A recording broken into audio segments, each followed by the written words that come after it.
Constance Grève, bonjour. Bonjour. Vous êtes une universitaire française connue dans le domaine du droit constitutionnel comparé européen et notamment vous travaillez sur les droits fondamentaux. Et vous avez une particularité, c'est que vous êtes l'un des 3 juges à la Cour constitutionnelle de Bosnie-Herzégovine. C'est à ce titre aujourd'hui que nous avons cet entretien, puisque j'ai pensé que de nous faire part de votre expérience dans cette Cour constitutionnelle serait vraiment intéressant, puisque vous avez écrit sur cette question, sur la question de la Constitution de Bosnie-Herzégovine, sur la question de la Cour constitutionnelle et de la jurisprudence de Bosnie-Herzégovine.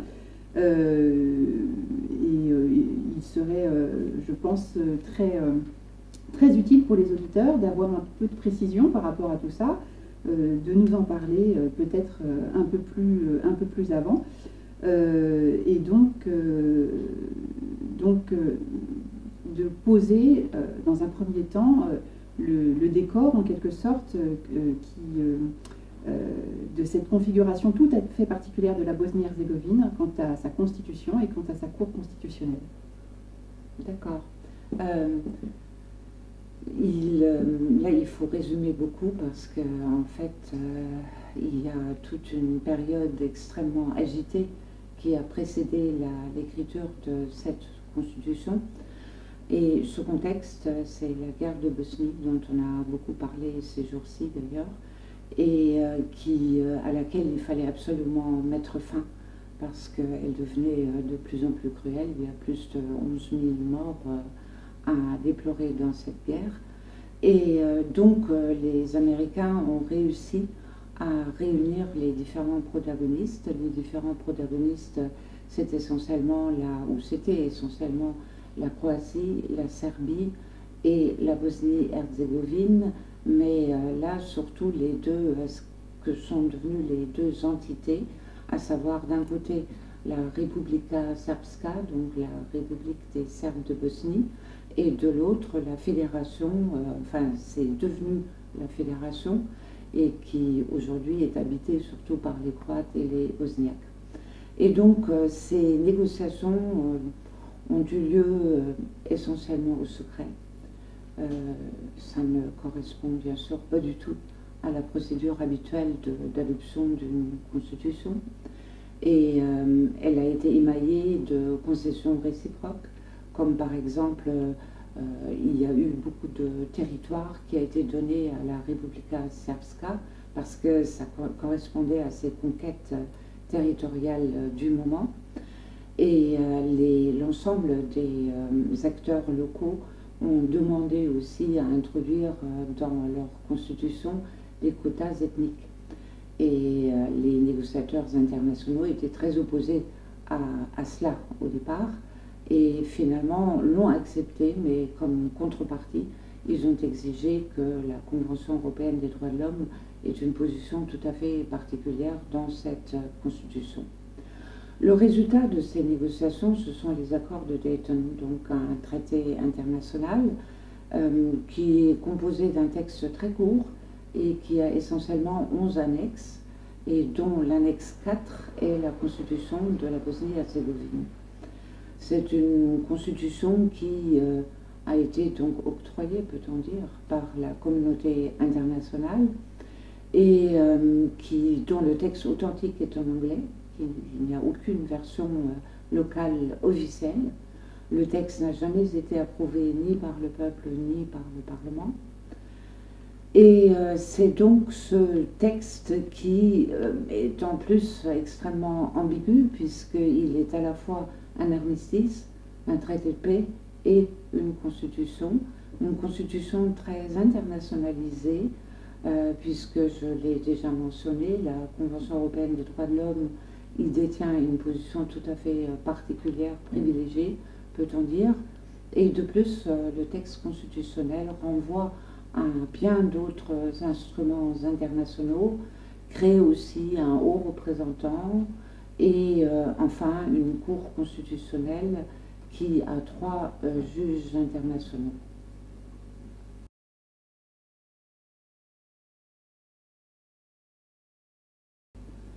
On saisit bien la singularité de cette constitution de par son contexte, ne serait-ce que parce que elle est écrite, elle est rédigée dans une langue qui est étrangère à la population qui vit sur le territoire.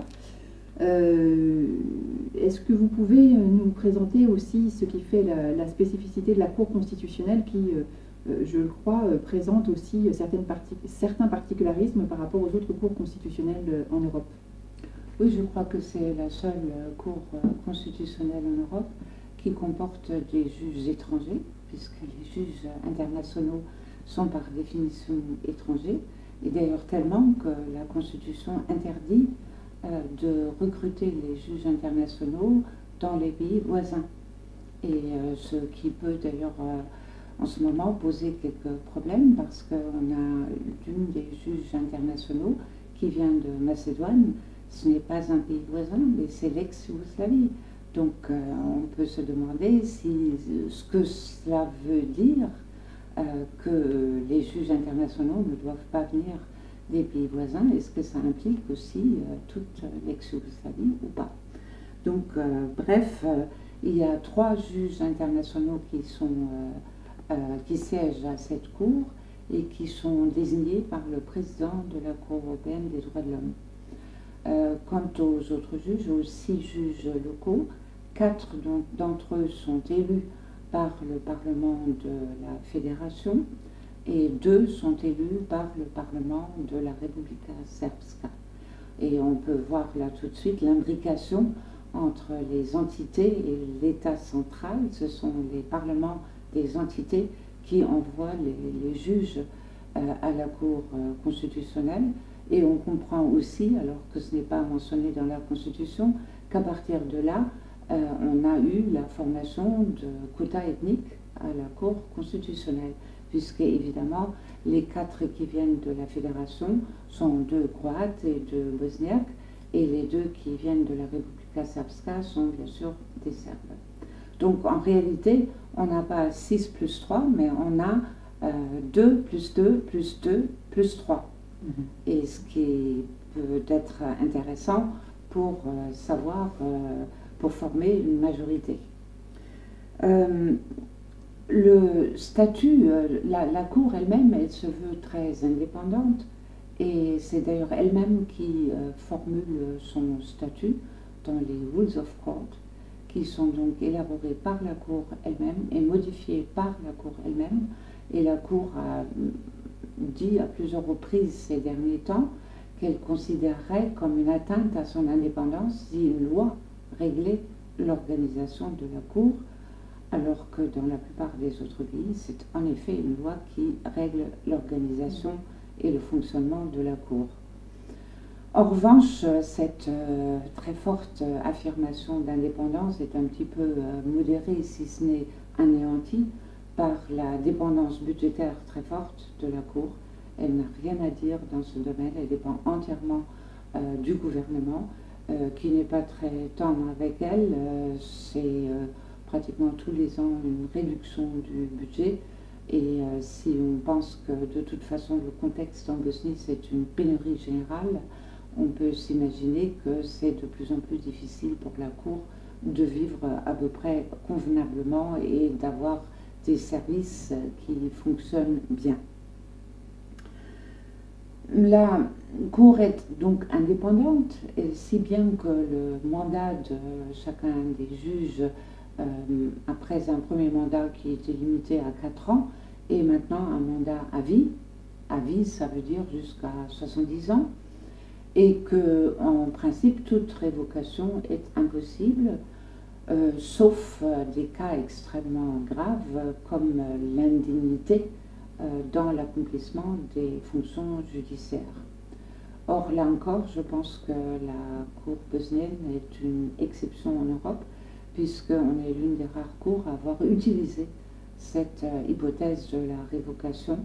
On a été obligé de révoquer à l'unanimité un juge qui avait écrit une lettre au président de l'une des entités, et en l'intitulant Chief, et en lui disant qu'il était désolé, mais qu'il ne pouvait pas convaincre les juges internationaux de faire ce comme le président souhaiterait, parce qu'ils étaient incorruptibles, mais que peut-être il y aurait des choses à faire pour les autres membres de la Cour, etc. Donc c'était extrêmement grave. En plus, il avait convoqué une conférence de presse sans en parler au président, sans en demander l'autorisation. Et donc c'était ou bien la crédibilité de la Cour qui était perdue à jamais, ou bien nous qui étions obligés de le révoquer.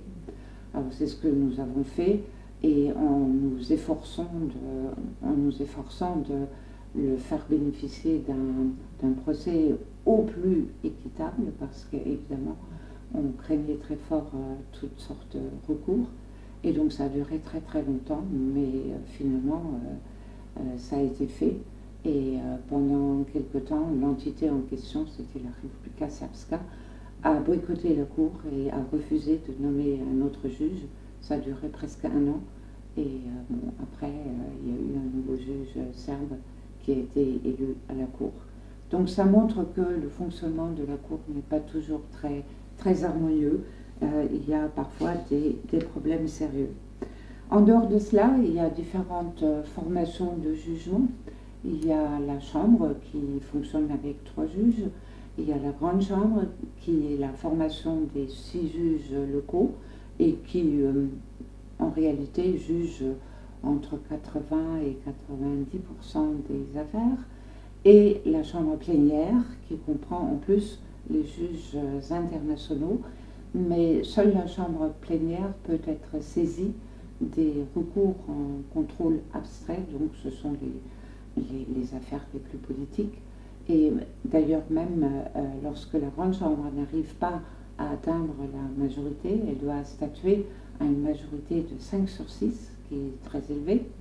Et si elle n'obtient pas cette majorité, alors c'est là encore la Chambre plénière qui est saisie de l'affaire. Donc même si la plénière décide un pourcentage finalement assez minime d'affaires, ce sont de loin les plus importantes. Et donc en ce sens, cette formation-là garde toute son importance. Ce qu'il faut peut-être mentionner aussi, parce que là encore c'est une particularité de la Cour qui est assez rare dans les cours constitutionnelles, mais pas complètement inconnue, c'est l'acceptation d'opinions dissidentes. Par exemple, en Allemagne, c'est également possible, donc c'est pour montrer qu'il y a des cours même constitutionnels dans lesquels les opinions dissidentes sont admises, mais c'est quand même une minorité. En dehors de cela, il s'ajoute à la Cour proprement dite, s'ajoute le greffe, le secrétariat général et les collaborateurs juridiques qui sont là encore pour faire une comparaison, par opposition à la Cour de Luxembourg, ce ne sont pas des référendaires personnels qui seraient attribués à l'un ou l'autre juge et que les juges pourraient en plus choisir, mais c'est un pool de juristes locaux, ils sont tous locaux, et qui sont attribués d'office à un arrêt, et donc on ne peut absolument pas choisir, et si bien que parfois on a un très bon rédacteur d'arrêt, et parfois il est très mauvais, il faut malheureusement le dire. Voilà, donc pour l'organisation de la Cour.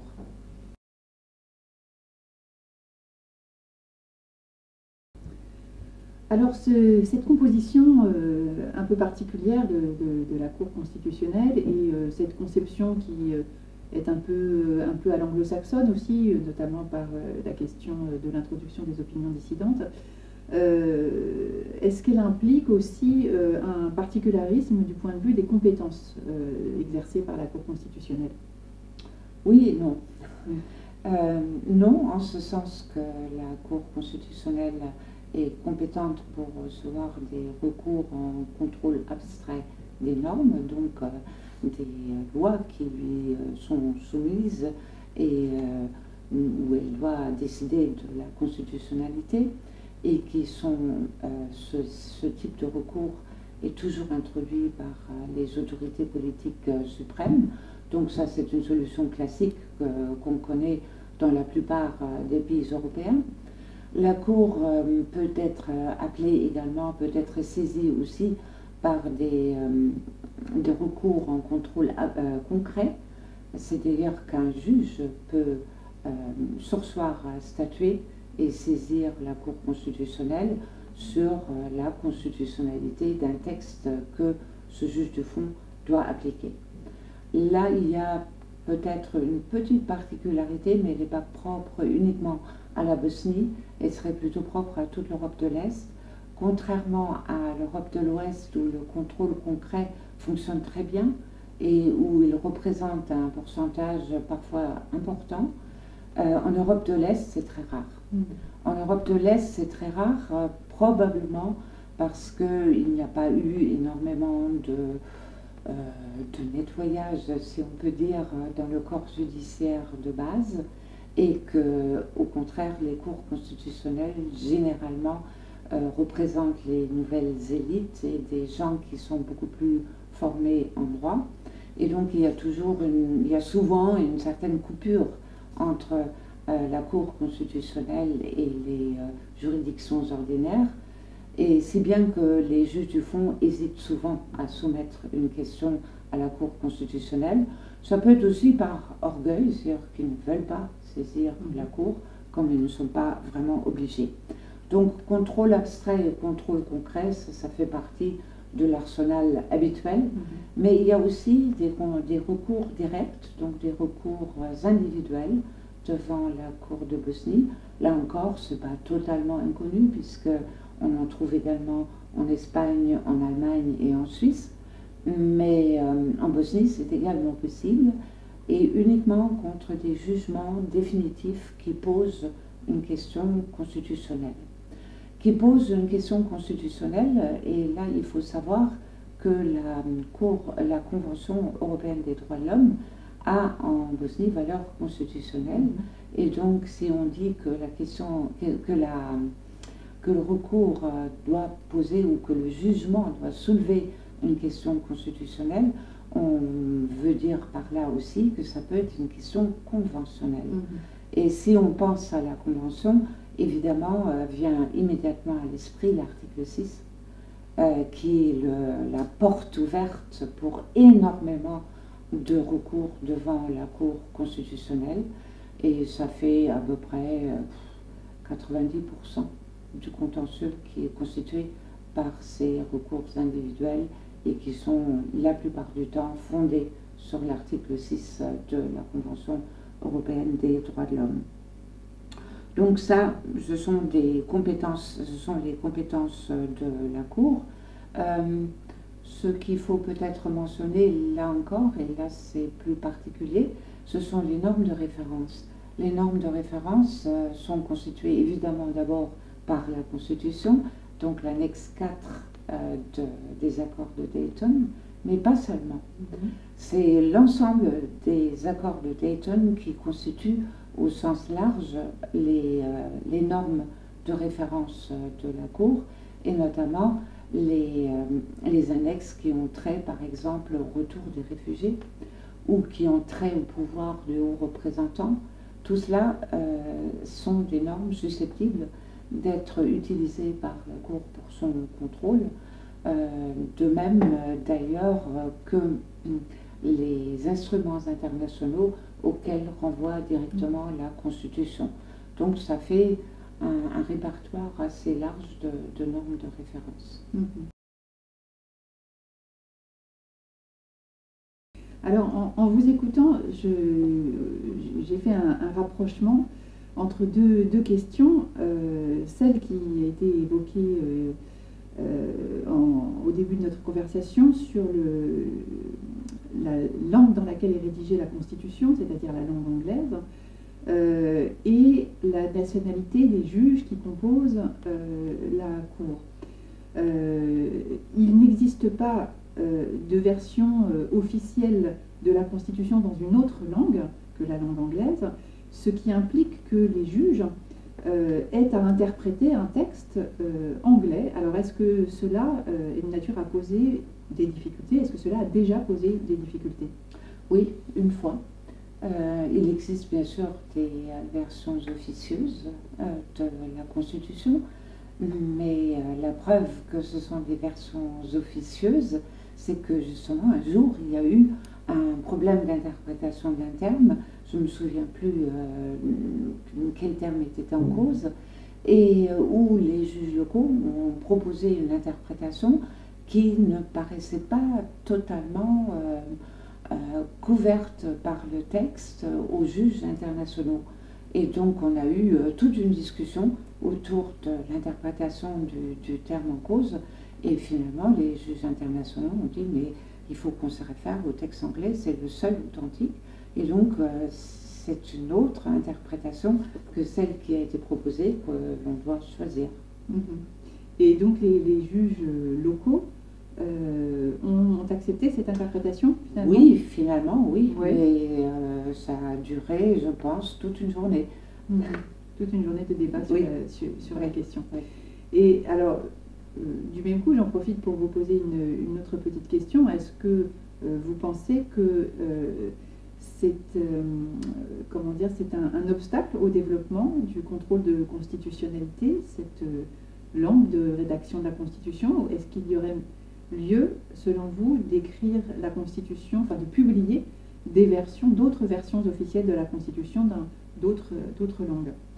Je ne pense pas que ce soit vraiment un obstacle au contrôle de constitutionnalité, puisqu'il fonctionne maintenant depuis pas mal d'années, et il n'y a eu qu'un seul cas dont je me souvienne où il y a eu véritablement un débat linguistique, mais ce serait néanmoins hautement souhaitable pour d'autres raisons, essentiellement de légitimité et de légitimité de cette constitution qui n'en a aucune, parce que finalement on a l'impression que c'est une constitution qui émane d'une puissance ou de puissances étrangères au pluriel, et qui n'existe même pas dans la langue locale et qui n'a jamais été approuvée.